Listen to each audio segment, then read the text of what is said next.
देवीं सरस्वतीं व्यासं ततो जयमुदीरये। वसुदेवसुतं देवं कंसचाणूरमर्दनं देवकी परमानन्दं कृष्णं वन्दे जगद्गुरुं।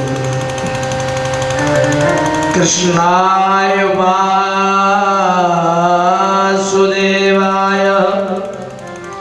हरये परमात्मने प्रणतक्लेशनाशाय गोविन्दाय बंशी विभूषितकरा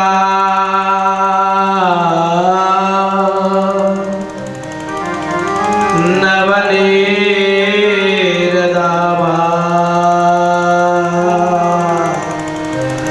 पीताम्बरधरुणवे मफलाधरुष्टा सुंदरमुखा दरविंद्र केन्द्रा कृष्ण परम किमपि तत्त्वमहं बरापीडं नटभरमपो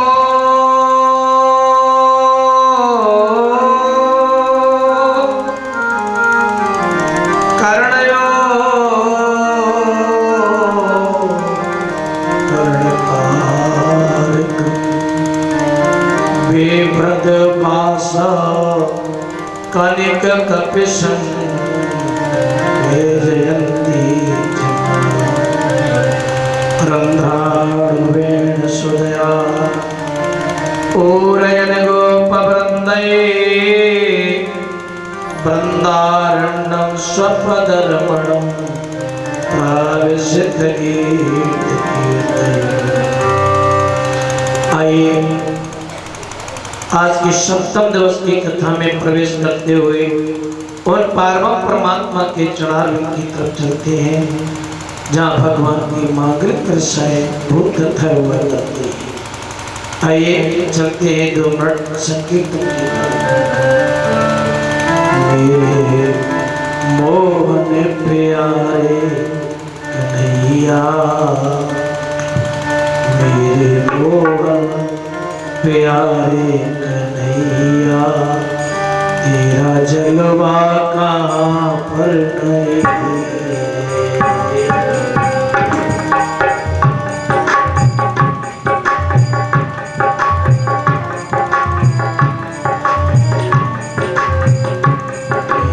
मोहन प्यारे कन्हैया, तेरा जलवा कहाँ पर नहीं। मोहन प्यारे कन्हैया, तेरा जलवा कहाँ पर नहीं है। अरे वो गाइए।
सुना है।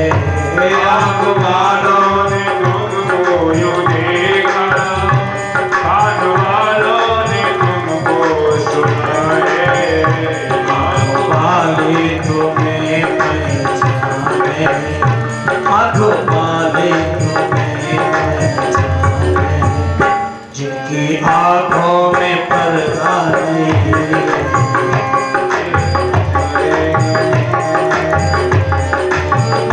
जिनकी आँखों में पर्दा नहीं है। मेरे मोर प्यारे कन्हैया, तेरा जलवा का पर नहीं है।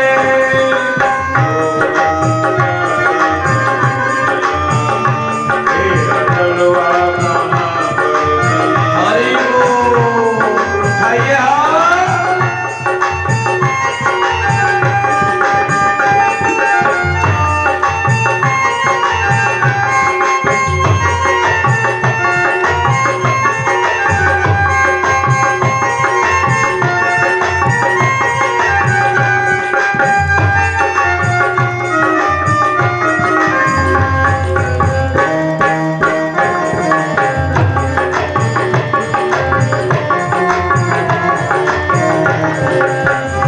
लोग पीते हैं पी पी के गिरते, हम तो पीते हैं गिरते नहीं।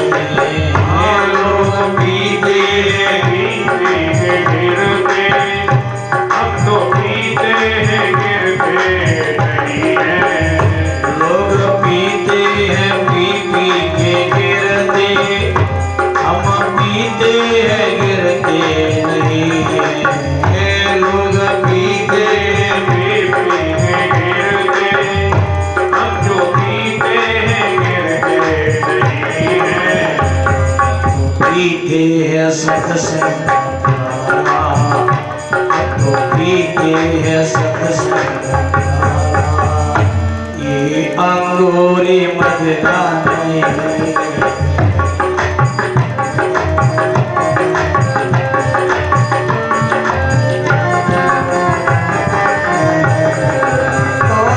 तो पीते अंगूरी मदरा, ये अंगूरी मदरा नहीं है। तो पीते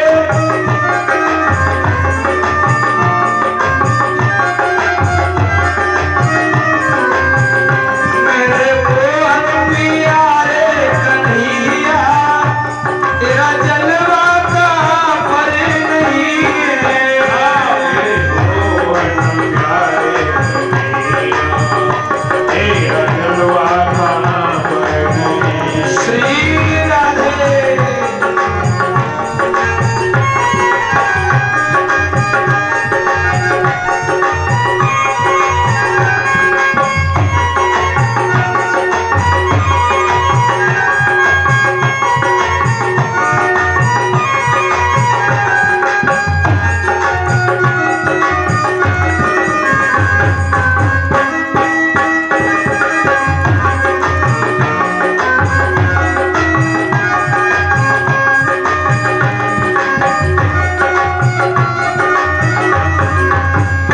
ये अंगूरी मदरा नहीं है, हर किसी को ये चढ़ता नहीं है।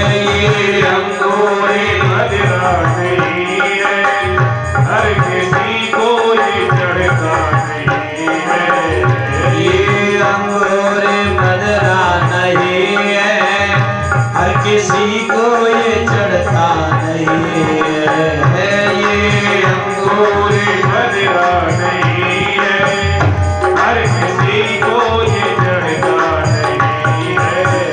जिसको चढ़ जाए ये तुम्हारी, जिसको चढ़ जाए ये तुम्हारी, जिंदगी भर को तरता नहीं।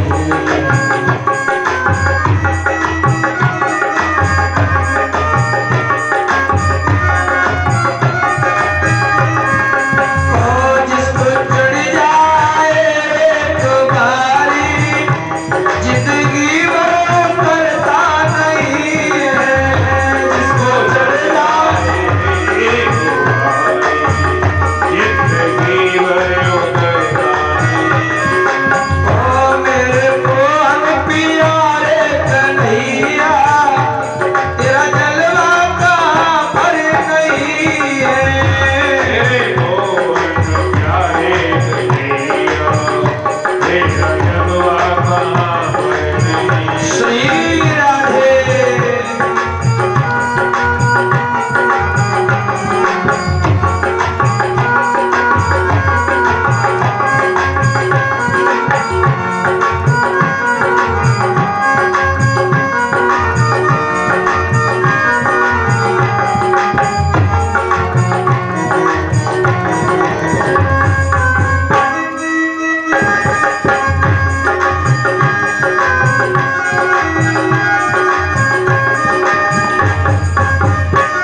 प्रेमांतरागियों, कल की कथा में आप लोगों के समक्ष अनेक मंगलमयी कथाओं का रसास्वादन पान कराया, जिसमें सानंद मानंद भगवान वासुदेव कृष्ण का विवाह रुक्मिणी के साथ में हुआ। हमारे तुम्हारे यहाँ लोकाचरण रीति चलती और रीतियों के द्वारा हमारे तुम्हारे यहाँ कार्य हुआ है। 7 दिन 7 रात्रि में विवाह हुआ। आज भगवान द्वारका में विराजमान है, इसलिए भगवान का विवाह रुक्मिणी के साथ हुआ। बंधु, बारात जब आती है तो बारातियों को क्या मिलता है? दावत, है ना। दुल्हा को दुल्हन मिलती है और बारातियों को दावत मिलती है। लेकिन जब बारात जाती है तब क्या मिलता है? दुल्हा को तो दुल्हन मिल गई, लेकिन बारातियों को लौटते समय क्या मिलता है? मशा, गाली, है ना। माताएं बड़ी सुंदर सुंदर गाली देती हैं। आज सब माधवपुर की नारियों ने भगवान के लिए गालियों को दिया, लेकिन आज की जो गाली है अलौकिक, असली,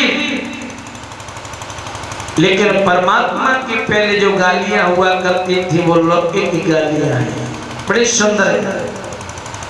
आज भगवान के लिए, कृष्ण के लिए, राम के लिए, शिव के लिए बड़ी सुंदर सुंदर गालियां दी है माता। हरे मुकुट धर सामरे, दो बापन जाए मुकुट धर सामरे, दो बापन जाए मुकुट धर सामरे, दो बापन जाए मुकुट धर सामरे, दो बापन जाए। तारी के दो बापन को जाए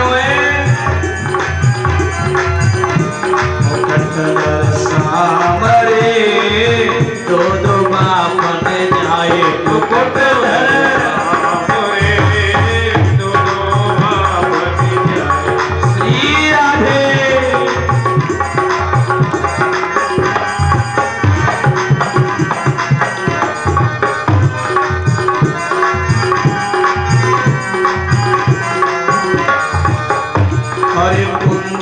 बुआ तुम्हारी गई है, कुंती बुआ तुम्हारी गई है, कुंती बुआ तुम्हारी गई है, कुंती बुआ तुम्हारी गई है। अरे कुआरे कर्ण जी आए, अरे कुआरे पे कर्ण जी आए, मुकुट धर सामरे, दो बापन जाए मुकुट धर।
राधे श्याम।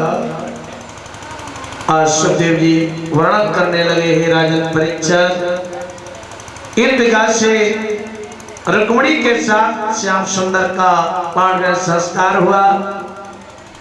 आज द्वारका में भगवान आ जाते हैं, लेकिन द्वारका किसे कहते हैं? द्वार धन का बराबर द्वारका। द्वार माने दरवाजा और का माने ब्रह्म। जो ब्रह्म का दरवाजा है उस नगरी का नाम ही द्वारिका है। हमको परमात्मा को प्रत्येक दरवाजे पर स्थापित करना चाहिए। हमारे दो कान हैं, भगवान को विराजमान करो। कानों के द्वारा भगवान की मंगलमयी कथाओं को श्रवण करो। गोस्वामी जी लिख रहे हैं कि जिन हर कथा सुनी नहीं काना, श्रवण रंध्र आय भवन सन।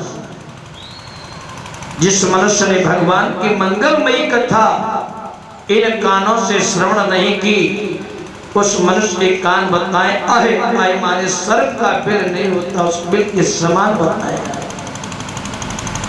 नेत्रों से भगवान के दर्शन करो, भगवान की छटा को निहारो। नासा से पूर्ण उम्मत रेचक प्राणायाम के द्वारा परमात्मा को स्थिर करो, मन को स्थिर करो। ध्यान मूलम गुरु मूर्ति पूजा मूलम गुरु पदम। ध्यान मंत्र में हो और मंत्र मूर्ति में होना चाहिए। दोनों घ्राणेंद्रियों के द्वारा भगवान को स्थापित करो, प्राणायाम के द्वारा।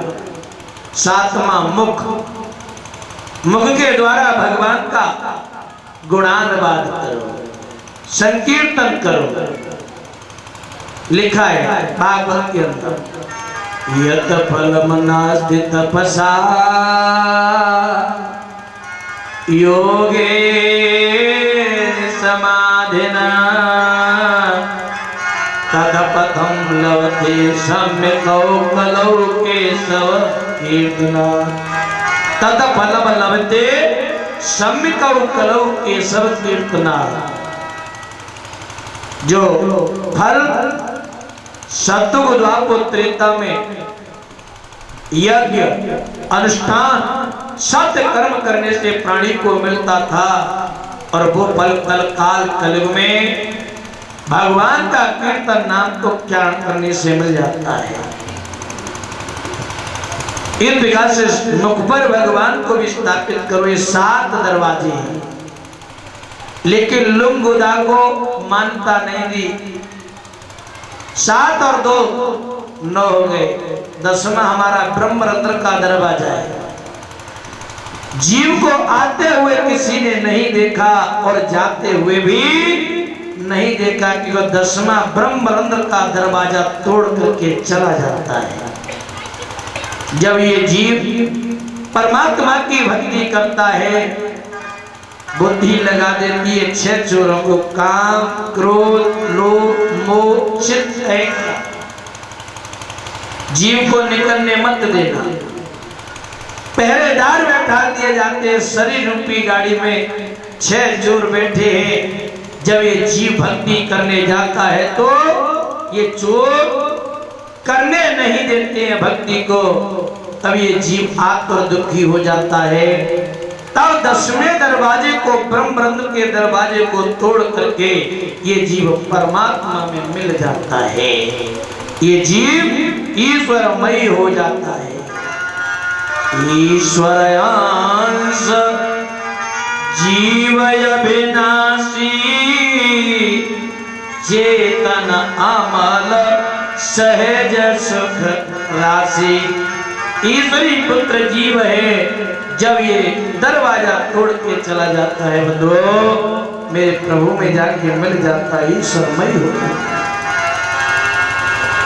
इस प्रकार से भगवान द्वारका में विराजमान है।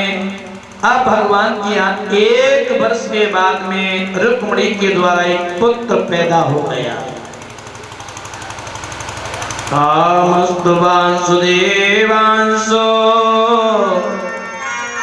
दगदय प्रागरुद्रमन्युना देहोपपत्तये भूयत्तमेव प्रत्यपद्यते।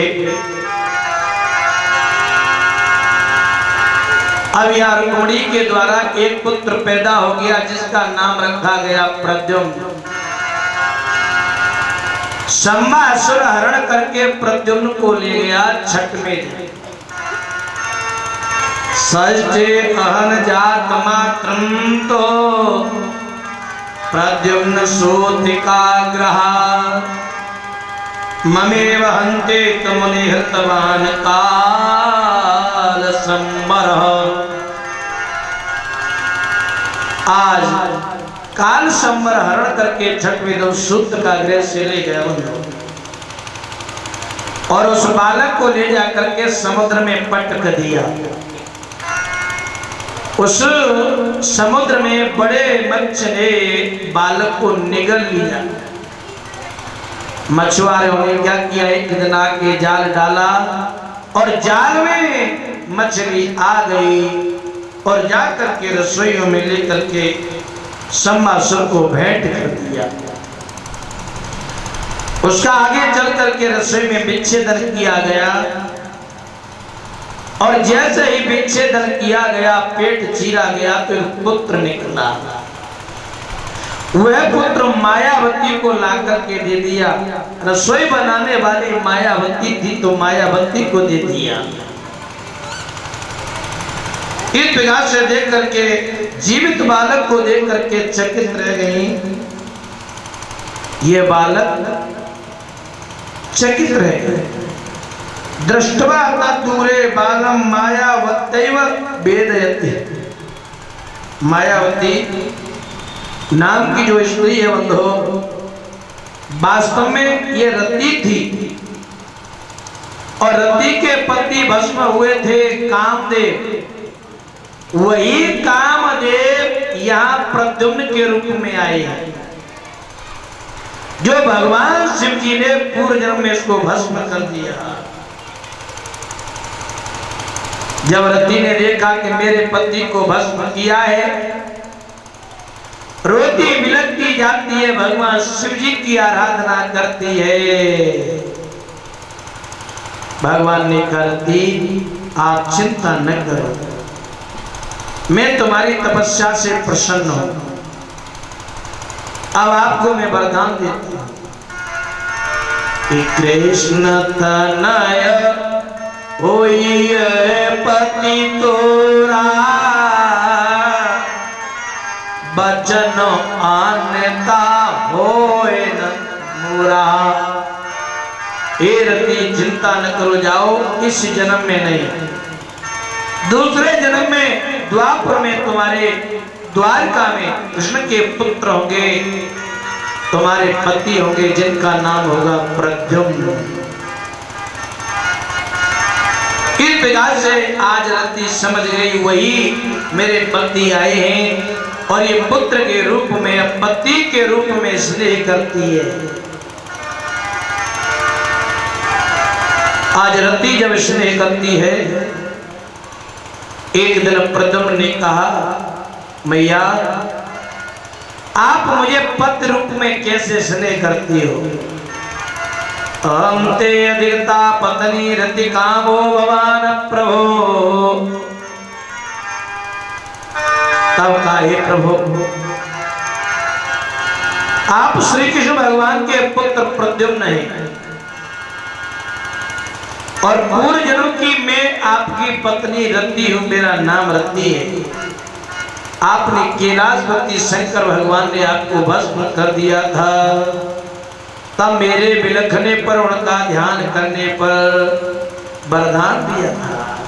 क्या क्या है कि जब यादो पास कृष्ण अवतारा,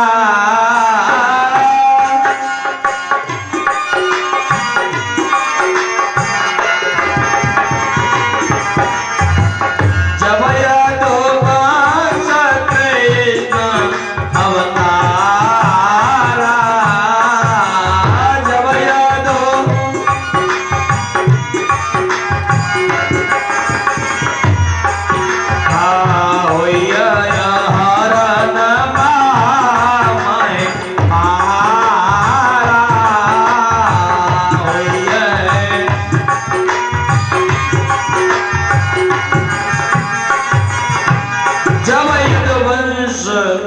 कृष्ण अवतारा हुई हरण महामय बारा।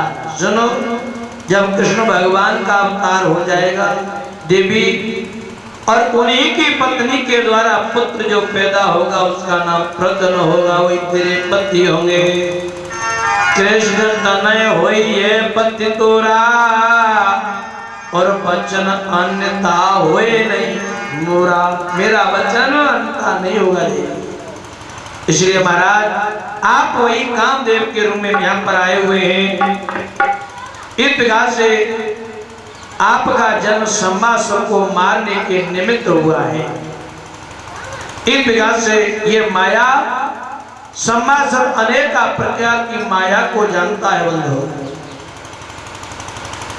लेकिन रति ने इन प्रद्युम्न को अनेक प्रकार की माया को सिखा दिया बंधु। आगे चल करके अंतम प्रद्युम्न ने सम्मासुर के साथ युद्ध हुआ, कुंडल किरीट तथा सिर को तलवार से काट दिया। प्रद्युम्न ने रति और कामदेव आकाश मार्ग से चल करके द्वारका में पहुंचे। द्वारका वासियों ने देखा ये तो कृष्ण का पुत्र है। स्त्रियां छुप गई, भयभीत होकर मालूम पड़ा कि ये तो पुत्र है। फूलों की वर्षा होने लगी बंधु। आज भगवान के पुत्र को आने से गीत वाद्य मंगल होने लगे द्वारका में। स्वस्थ वाचन कराया, ब्राह्मणों को बुलाया, इस प्रकार से सबको संतुष्ट कर दिया। आरती को पति प्राप्त हो गए। एक दिन की बात, अब भगवान द्वारका में बैठे हुए हैं। इस प्रकार से द्वारका में बैठे हुए थे भगवान, ग्वाल वालों के साथ में बैठे हुए। राजा परीक्षित ने कहा महाराज आपने पहले विवाह का वर्णन श्रवण कराया और सात विवाह कैसे हुए इनका भी वर्णन आप श्रवण कराए। हे राजा, दूसरी कन्या का विवाह सत्राजित की कन्या के साथ होगा और तीसरा जामवंती के साथ होगा। परीक्षित ने कहा महाराज हमें बताइए। सुखदेव वर्ण करने लगे। राजा सुनो, सत्राजित मरोद ब्रह्म कृष्णस्य किल्वसं स्यमन्तकः कुतस्तस्य कसमा दत्ता सुतारे।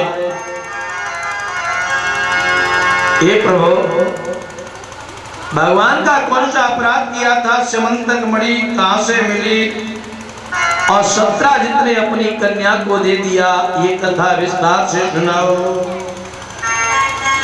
सुखदेव वर्ण करने लगे। राजा सुनो, आसीत सत्राजित सूर्यो भक्तस्य परमा सखा प्रीतस्तमं मणिं प्रदात् सूर्य दुष्ट समन्तकः। सूर्य भगवान अपने परम भक्त सत्राजित की आराधना से संतुष्ट हुए थे, क्योंकि सूर्य का परम भक्त था।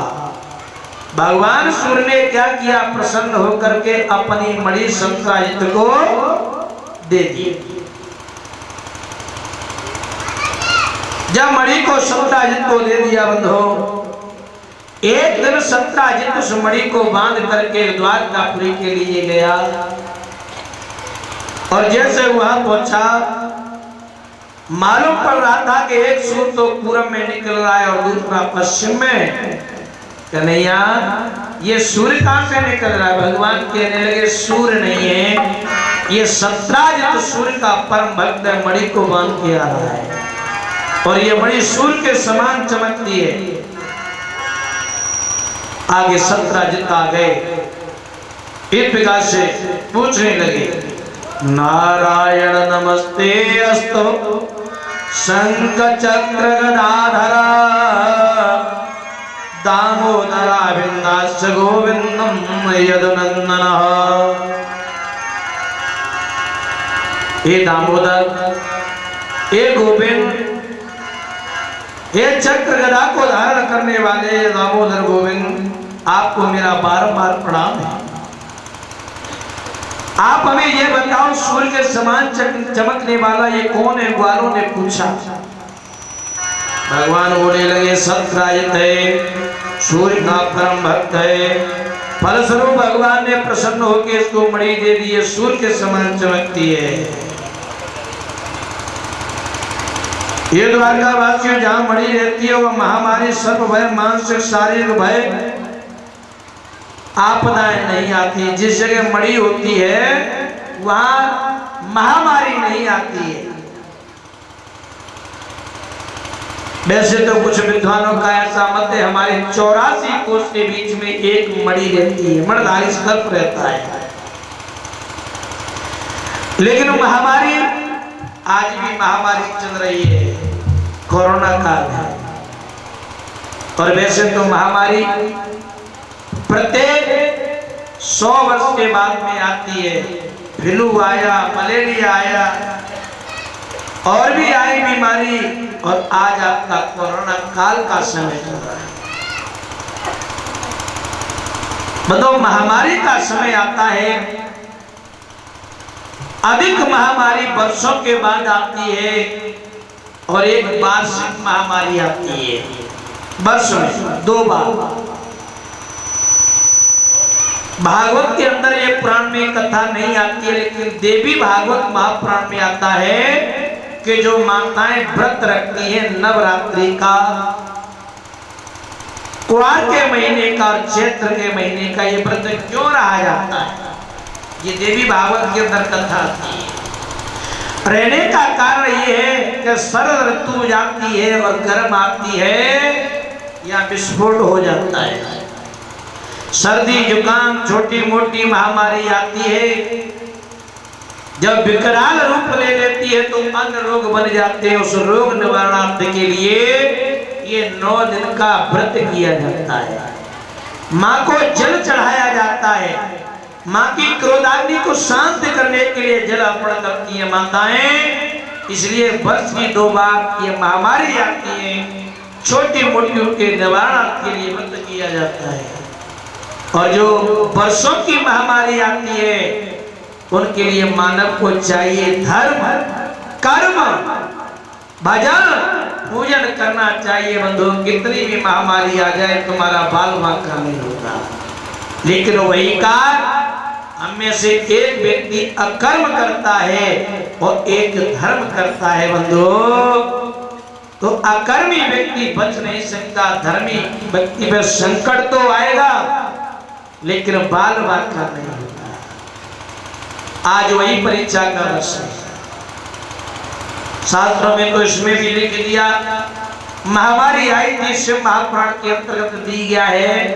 चीन देशो यथा अर्क भयंकरो रोग, चीन देश से उत्पन्न होगा ये रोग, भयंकर बीमारी होगी।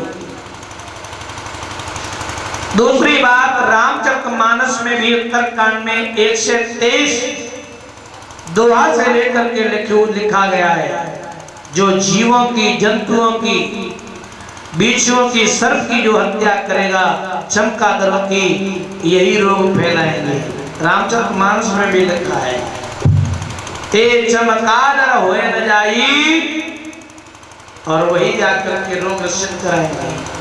वैसे तो हमारे विद्वानों में भी लिख दिया, कवि ने लिखा, सूरदास जी ने आज से 450 वर्ष पहले ये कविता लिख दिया था, रे मन धीरज धीरज धैर्य क्यों न, रे मन धीरज क्यों न धरे, सम्मत 2020 के ऊपर ऐसी विपत्ति पड़े, रे मन धीरज क्यों न धरे। कवियों ने लिखा है, हमारे शास्त्रों में लिखा हुआ है, ये महामारी होनी था, ऐसा लिखा हुआ। तो बंधु, इस निवारण के लिए हमें धर्म और कर्म करना चाहिए। आज उसी समय देखा गया है, द्वारका वासियों ने कहा, भैया ये महामारी सर्प भय से व्यतीत होने के कारण ये मणि है, और जिस जगह मणि रहती है उस जगह कोई महामारी नहीं। हमारे पास कौन सी मणि होनी चाहिए? परमात्मा की मुक्ति होगी। राम नाम बूटी होगी, राम का मंत्र होगा, गुरु के द्वारा दिया हुआ। बंधु आप सत्य कर्म में लग जाओ, लेकिन तुम्हारा कोई बाल बाका होने वाला नहीं। तो इसलिए हमें कर्म करना चाहिए। मानव का शरीर पाया है बंधु, कर्म के लिए भेजा गया है, और जो सत्य कर्म नहीं करता है उसका पतन हो जाता है। भगवान तो जब ये जीव आता है लिख देते हैं कि जितने दिन के लिए भेजा जाता है उतने दिन के लिए जीव आता है। जैसे बाजार से खिलौना खरीद करके लाओ, और खिलौना में जब चाबी भर देते हैं, जितनी देर तक चाबी भरी जाती है उतनी देर तक खिलौना चलता है। इसी प्रकार से ये मानव का शरीर है, परमात्मा ने भेजा, जितने दिन के लिए उतने दिन ही चलेगा, इससे ज्यादा नहीं चलेगा। लेकिन फिर भी प्रत्येक श्वास श्वास में परमात्मा का स्मरण करना चाहिए। श्वास श्वास पे हरि भजे, वृथा श्वास मध्य खोए, ना जाने या श्वास को तेरे आवन न हो। इसलिए न मालूम ये शरीर कब गलत हो जाए, मानव को शरीर परमात्मा के चरणों में लगा देना चाहिए। कि जीवन मौत का खेल है पगले, जीवन मौत का खेल है पगले, और आए गुरु ना धोनाए, और जितनी चाबी भरी राम ने उतना चले खिलौना।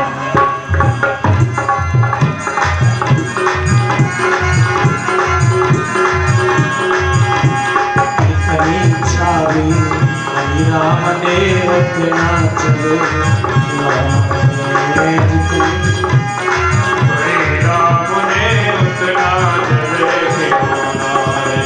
जीवन मौत का खेल है पगले, मौत का खेल है पगले, आए गुरु ना धोनाए, जितनी चाबी भरी राम ने उतना चले खिलौना।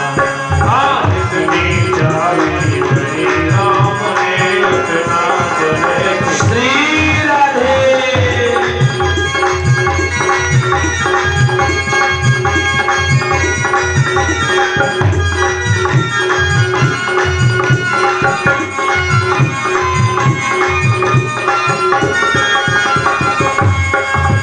इससे ज्यादा नहीं चलेगा, जितनी चाबी भरी है परमात्मा ने उतने दिन तक।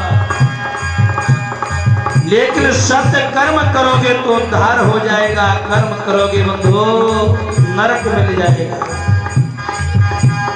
जिसने टूटेंगी ये तेरी श्वासों की जंजीरें, टूटेंगी तेरी श्वासों की जंजीरें, आओ नहीं आएगी तेरी माया की ये तदबीरें, हम न आएंगे तेरे माया की सब जंजीरें।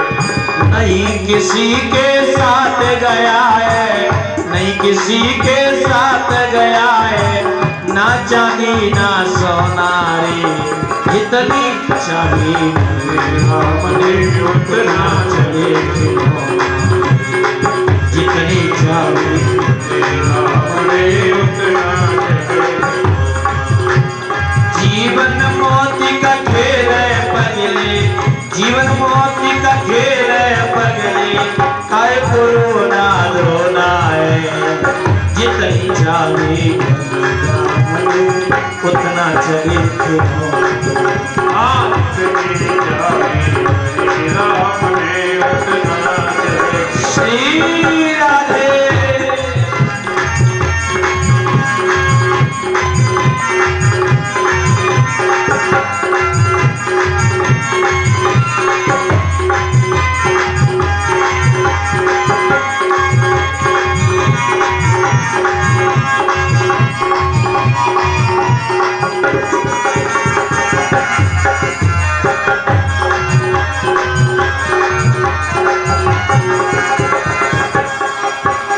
अरे छूटी जग की आशाओं से मन अपना भर मारे, छूटे जग की आशाओं से मन अपना भर मारे।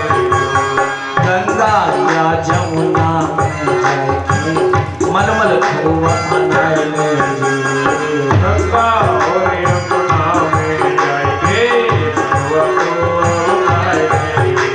पापो तेरा नहीं धुलेगा, पापो तेरा नहीं धुलेगा, चाहे जहाँ पे धोना रे। जितनी चाबी पड़ेगा मरे, इतना चले के आज तेरी जानी बड़ी राम ने उतना जीवन मौत का खेल है पगले, जीवन मौत का खेल है पगले, काय गुरु ना दोराए। जितनी चाबी हरि राम ने उतना आज तेरी जानी बड़ी राम ने उतना चले। श्री राधे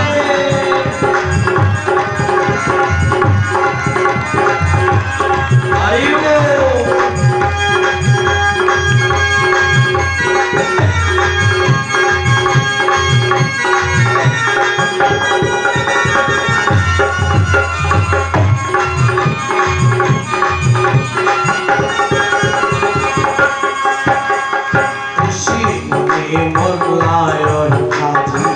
या फिर पीर पैगंबर खुशी मुझे मुल्ला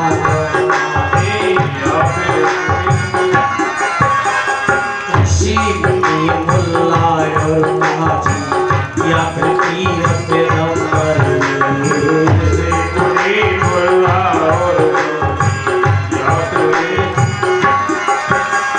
खाली हाथ यहाँ से लौटे तारा पीर से मंतर खाली हाथ यहाँ से लौटे, पीर से मंतर। मौत के आगे नहीं चलेगा, मौत के आगे नहीं चलेगा, नकाऊ को टोना रे। जितनी चाबी रामने उतना चले। आज तेरी जानी बड़ी राम ने उतना चले।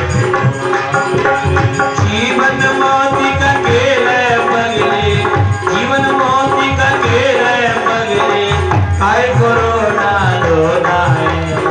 जितनी चाबी हरि राम